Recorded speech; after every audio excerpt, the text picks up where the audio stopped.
aspoň dá, čo sa tu deje v poslednú dobu.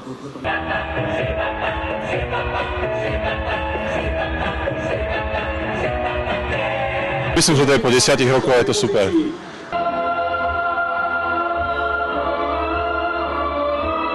Vypratať celý amfiteáter, urobiť tie hrubé práce, vymieniali sme sedačky, pravili sme toalety. Napríklad veľmi som spokojný s veckami, bol som až prekvapený, že za 10 centov také vynikajúce zariadenia a naozaj veľmi dobré.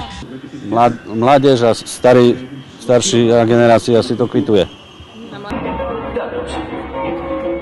Nielen hokej tu spojil tých ľudí a ja to veľmi podporujem a myslím si, že je to veľmi prospešné pre Košice. Budeme premietať priamo na biele plátno.